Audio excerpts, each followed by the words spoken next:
ठाण्यातील गावदेवी प्रभाग समिती कार्यालयाजवळच्या भाजी मार्केटला आज पहाटे 3च्या सुमारास भीषण आग लागली।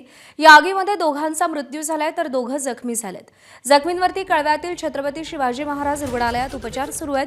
मृतांमध्ये आग विझवण्यासाठी गेलेल्या एका अग्निशमन दलाचा जवानाचाही समावेश आहे। त्यासोबतच रात्रपारी कळणारा महापालिकेच्या सुरक्षा रक्षकाचाही समावेश आहे। काळू गाडेकर, सागर शिंदे अशी मृतांची नावे आहेत। दरम्यान आगीवरती सध्या नियंत्रण मिळवलं गेलंय।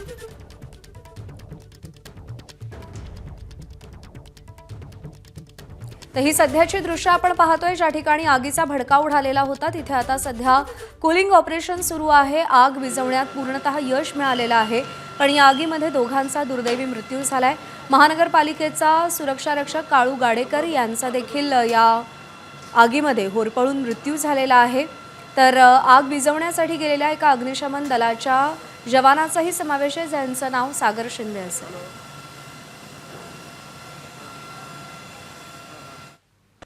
मला असं वाटतं परिस्थितीवर नियंत्रण आता बऱ्यापैकी आलंय, पण ज्या पद्धतीनं आग लागली आणि ती पसरली ती जवळजवळ प्रत्येक ठिकाणी वेगवेगळे कट्स आहेत आणि त्या प्रत्येक ठिकाणाहून धूर यायला लागला होता।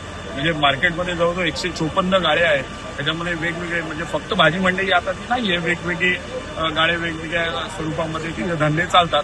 त्याच्यामुळे मला असं वाटतं कुठेतरी हा प्रकार खूप मोठा झाला आणि रात्री 3:30, 3:15, 3:30 ची गोष्ट असल्यामुळे सगळीकडे गाड झोपेत होती, पण तरी पण संबंधित स्थानिक काही मंडळी पटापट आली, गाळेधारक आले। आणि या बातमीसह बुलेटिनमध्ये एक छोटासा ब्रेक। पाहत रहा एबीपी माझा।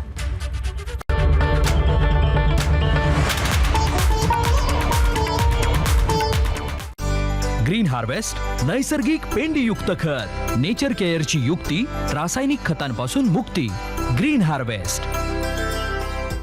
जर तुमच्या चेहऱ्यावर कोणतेच एबीपी माझा, उघडा डोळे बघा नीट।